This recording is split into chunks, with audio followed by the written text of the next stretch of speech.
यह यात्रा है सोने की चिड़िया भारत की।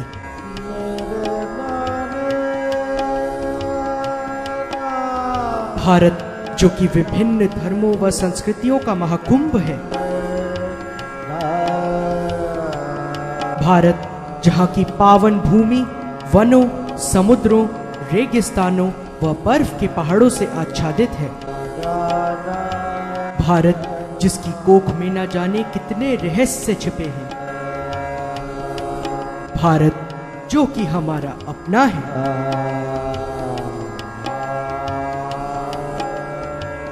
नमस्कार, आदाब, गुड इवनिंग। आप सभी को दीपावली की हार्दिक शुभकामनाएं। स्वागत है आप सभी का इस अद्भुत show Bharat Darshan exploring the unexplored पर।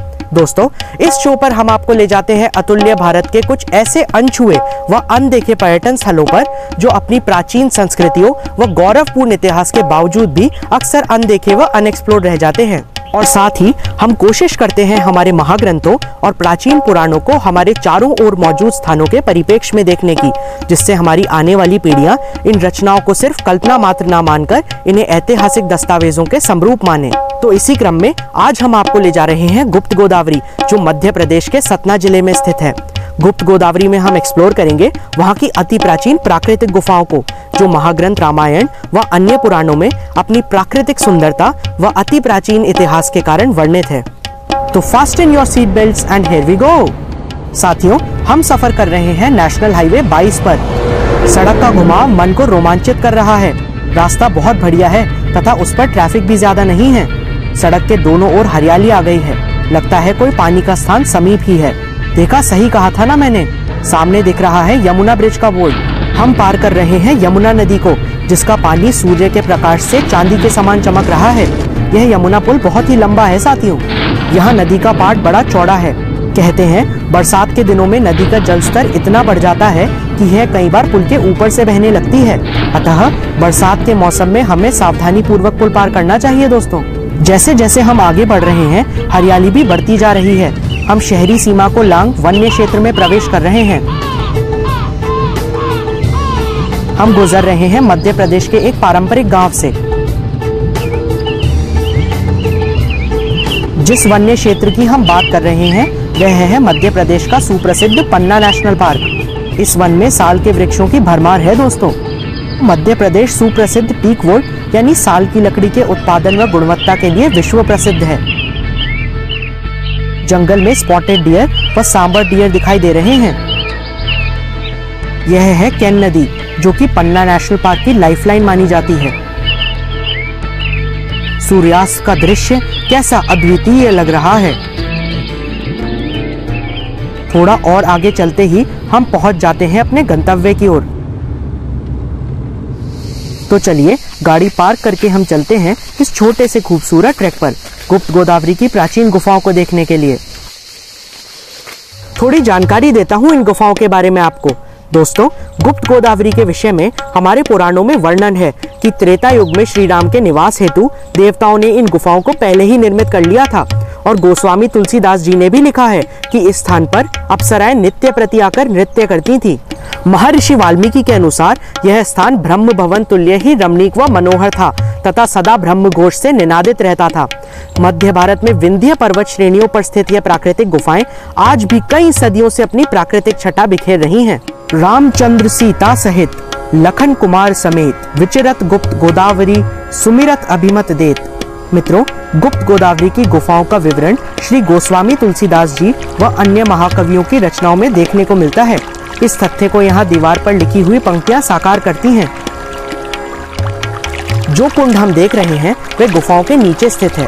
दोस्तों, गुप्त गोदावरी में दो प्राकृतिक गुफाएं हैं, जिनमें से एक ऊंची व चौड़ी तथा दूसरी नीची व संकीर्ण है, जिसमें जल की एक अविरल धारा सदा बहती रहती है।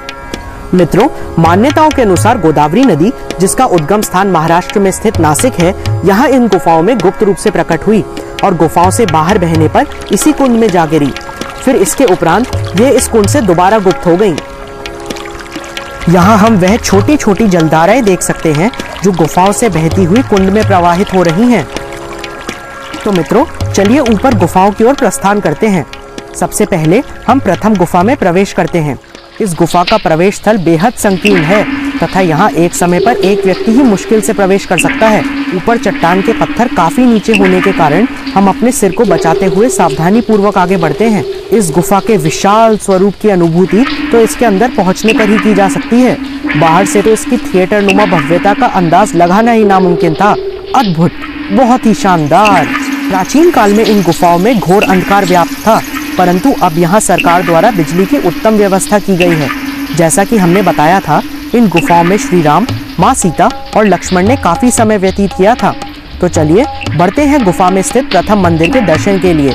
यह प्राचीन राम मंदिर है, जहाँ पर प्रभु श्री राम, माता सीता व लक्ष्मण की अद्वितीय प्रतिमाएं विद्यमान हैं।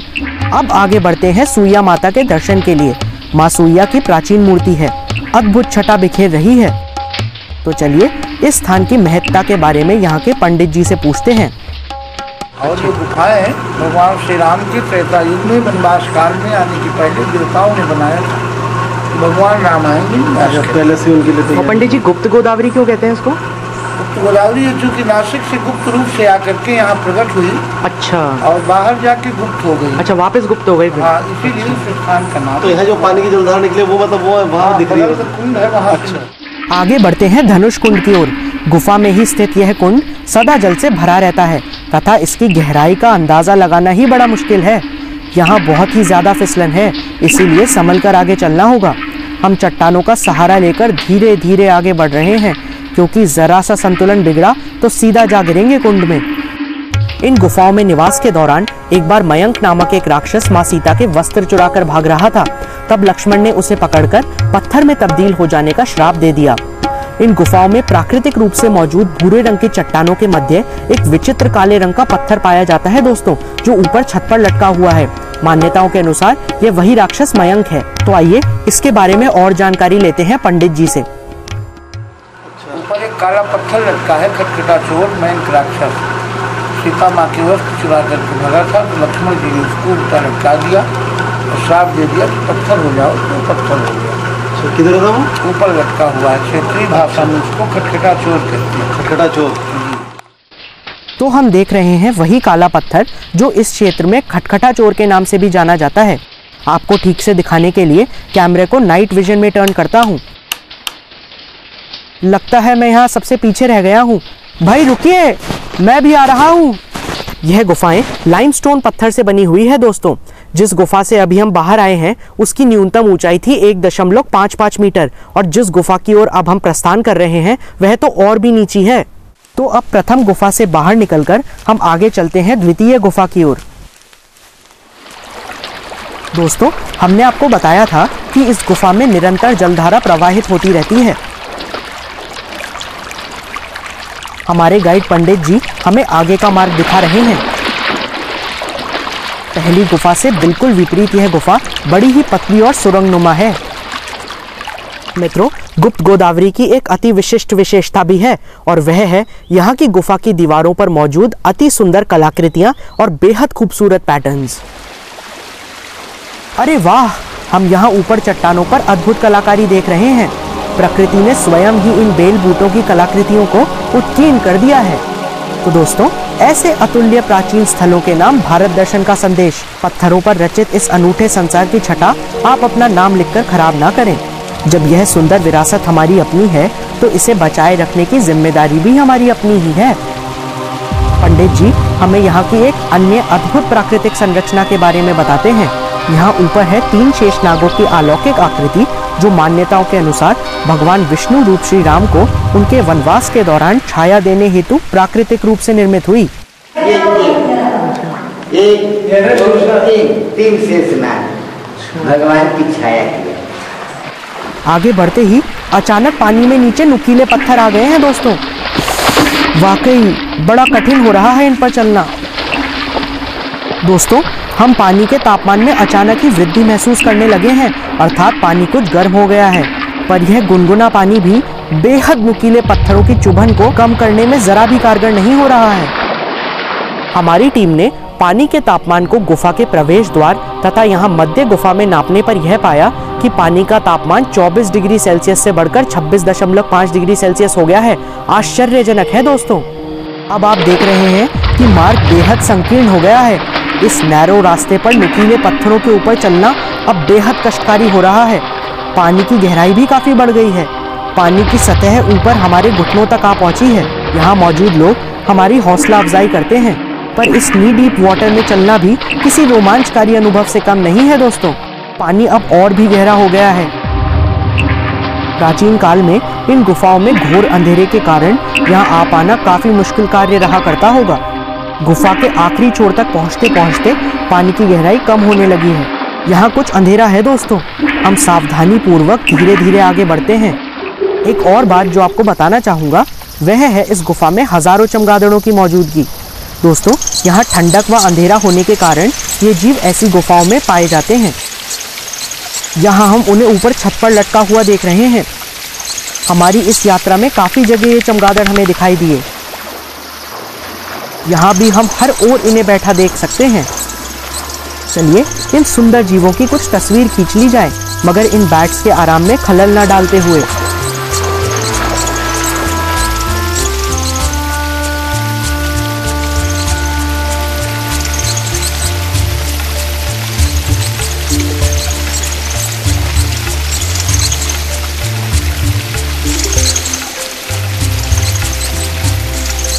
तो मित्रों, आज के इस बेहद रोमांचक सफर में हमने एक्सप्लोर की गुप्त गोदावरी की प्राचीन गुफाएं और करीब से जाना यहाँ के इतिहास व सुंदर कलाकृतियों को। आज की इस अद्भुत यात्रा को यही विराम देते हैं। अगले हफ्ते इसी समय मैं आपका हमसफर दोस्त ऋतुराज देवांग आपको लिए चलूंगा एक नए सफर पर किसी और अनएक्सप्लोर्ड जगह की ओर। दोस्तों, भारत दर्शन पर आप सभी के सुझाव सादर आमंत्रित हैं, जिन्हें आप स्क्रीन पर दिए हुए पते पर भेज सकते हैं। यदि आप ऐसे ही किसी अनएक्सप्लोर्ड जगह की जानकारी रखते हैं तो हमें लिख भेजिए। दीपावली की हार्दिक शुभकामनाएं। Good night. स्वस्थ रहिए, घूमते रहिए और हाँ, देखना ना भूलिएगा अपना पसंदीदा show Bharat Darshan exploring the unexplored.